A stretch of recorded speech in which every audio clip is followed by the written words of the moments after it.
trabalhar hoje o capítulo 11, que trata a questão agrária brasileira, a questão das terras, das propriedades rurais no Brasil.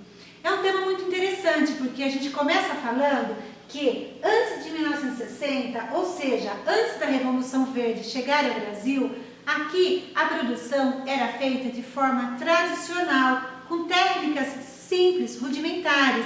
Consequentemente, a produtividade era menor. Vejam, a agropecuária era feita de maneira simples, grande emprego de mão de obra, técnicas rudimentares como uso da enxada e a tração animal. Ela ocorria em pequenas propriedades, a produção era de subsistência, ou seja, para a produção da família do agricultor, e o que era excedente ele vendia e trocava. Com a introdução da tecnologia, a produtividade aumentou, mas surgiu um problema. A mão de obra humana foi substituída pela máquina agrícola, como mostra novamente essa imagem de uma máquina agrícola chegando no campo, fazendo com que o agricultor perdesse o seu trabalho, perdesse a sua função. Com esse desemprego no campo, ocorreu o êxodo rural. O homem passou a deixar a zona rural rumo à zona urbana, passou a procurar a cidade em busca de emprego, em busca de uma vida melhor. Ele acreditava que principalmente a indústria crescente naquele momento daria a ele melhores oportunidades de vida. Aqui tem a imagem de uma máquina agrícola, a família do agricultor saindo do campo, fazendo o êxodo rural, e a maioria rumava para a cidade. Chegava lá com pouco dinheiro, com pouco estudo. Ia morar onde? Nas periferias, ocupar as periferias. O processo de favelização foi se tornando mais intenso. Aqui eu trago para vocês alguns conceitos importantes, conceitos fundamentais que vocês precisam dominar. Latifúndio é uma extensa propriedade rural e improdutiva. Minifúndio, ao contrário, é uma pequena propriedade rural. Monocultura é o cultivo de um só tipo de produto agrícola em uma propriedade. Policultura, ao contrário, cultivo de vários produtos agrícolas em uma mesma propriedade. Pecuária intensiva é aquela onde o gado fica estabulado, a ração balanceada com emprego de maior tecnologia.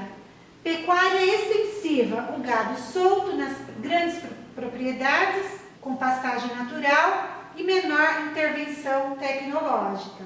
Observem essas ilustrações para você entender melhor esses conceitos.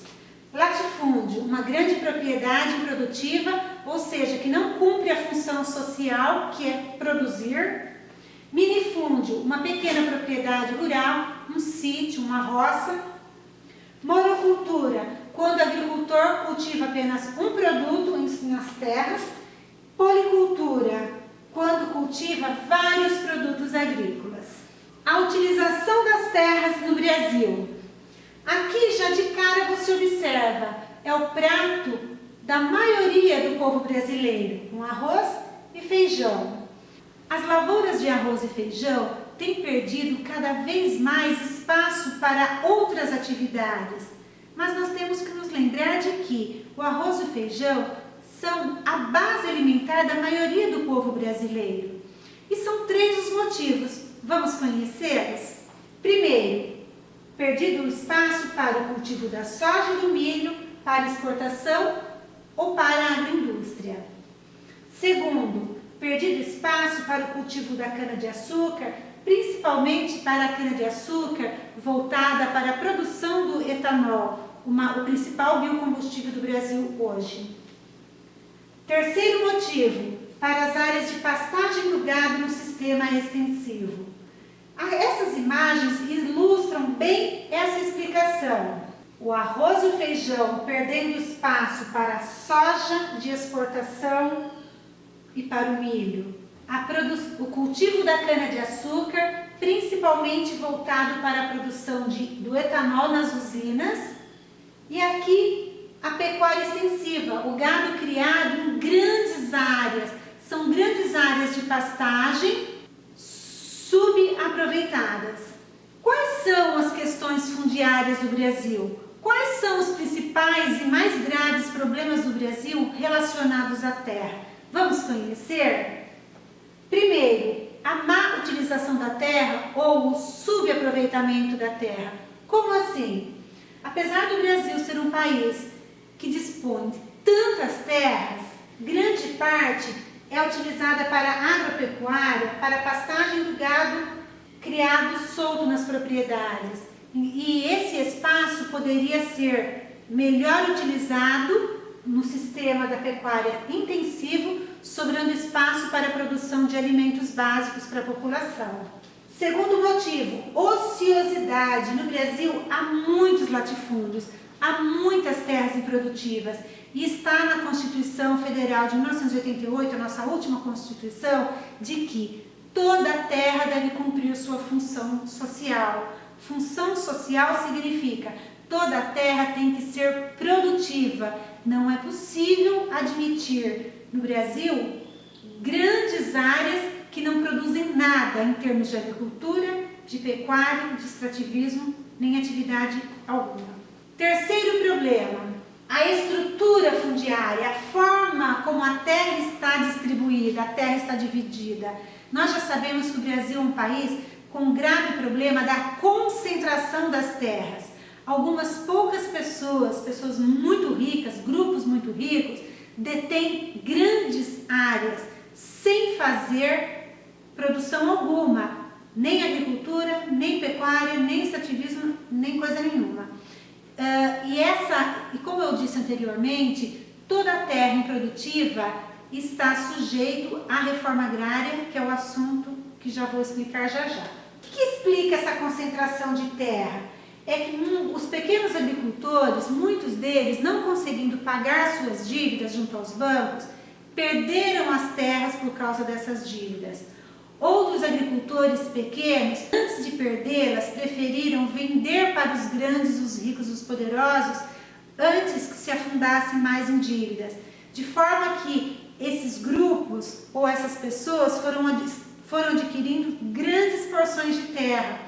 E o pequeno agricultor quase sempre tem abandonado essa atividade pelas inúmeras dificuldades que encontra. Olha essa imagem aqui. Por falta de dinheiro, esses pequenos agricultores não conseguiram ter acesso à tecnologia. Não foi possível competir com os grandes produtores. Grilagem das terras. Vocês já ouviram esse termo antes? Grilagem da terra, tal pessoa está sendo investigada como grileiro. Olha que história interessante.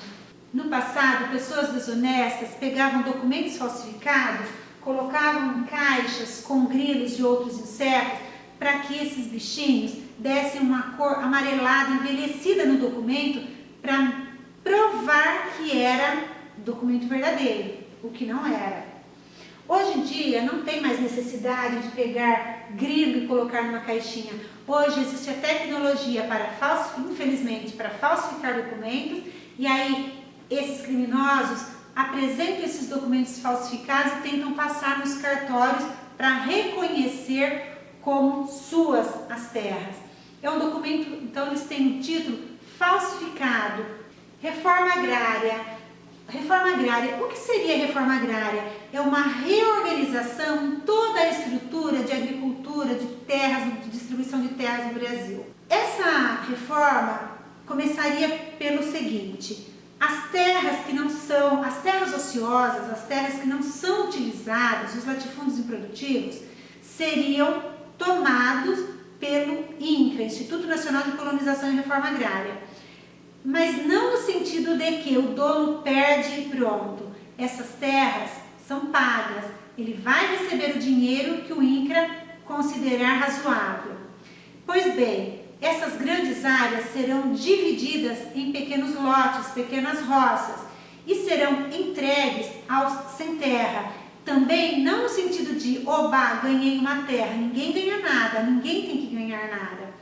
A pessoa recebe a terra e tem a obrigação de trabalhar na terra, plantar, colher, vender e pagar anualmente a prestação lá por aquela sua propriedade.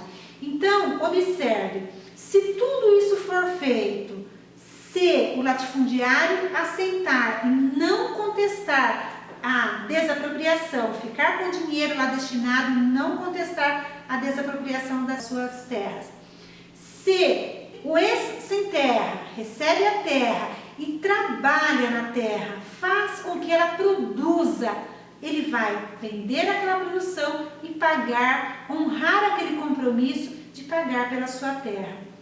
Todos ganhariam com isso, porque haveria mais trabalho no campo, haveria menos violência no campo e a produtividade seria muito maior. Com a oferta maior de alimentos, os preços tenderiam a diminuir. Então, isso significaria mais alimento na mesa dos brasileiros. Todos ganhariam. Mas, infelizmente, não é assim que tem acontecido. Observem, trabalhadores rurais sem terra, lavradores, trabalhadores trabalhando em conjunto nas terras que receberam, e aqui a questão do dinheiro, a reforma agrária, se feita corretamente, de uma forma eficaz, todos ganham. Para que a reforma agrária seja eficiente, que ela funcione mesmo, não basta o sem terra receber uma propriedade para trabalhar. Ele precisa de apoio para que aquela terra possa produzir. Observem aqui, esse apoio consiste em facilidade na obtenção de créditos bancários, de empréstimos. Para quê? Para comprar sementes, equipamentos e outros insumos. Segundo, ele vai precisar de orientação técnica de agrônomos e veterinários para orientar se ele está fazendo, qual é a melhor forma de lidar ali com os animais, com os rebanhos. Terceiro, criação de infraestrutura nos assentamentos, como escola, postos de saúde e sistema de transporte. Então aqui eu coloco que é preciso ter crédito para produzir, é preciso de orientação dos agrônomos e veterinários, e próximo a esses assentamentos as crianças precisam, elas têm o direito de ter educação e saúde. Num Brasil ideal, num Brasil perfeito que a gente sonha, tudo isso daria certo. Vejam, é o que eu quero e eu tenho certeza que é o que vocês querem. Um Brasil sem fome, um Brasil onde as pessoas têm um trabalho, um emprego e condições de ter ali no seu prato, todos os dias, ter o café da manhã, ter o almoço e o jantar, no mínimo essas 3 refeições por dia. Então eu encerro essa videoaula mostrando essa imagem aqui linda do que crianças se alimentando, idosos bem alimentados, pessoas tendo acesso a proteína animal, cereais, frutas, legumes, verduras, enfim, que todos tenham acesso a uma boa alimentação. Todos têm direito à alimentação, tá? Eu sonho com um dia assim. Gente, tchau, um beijo.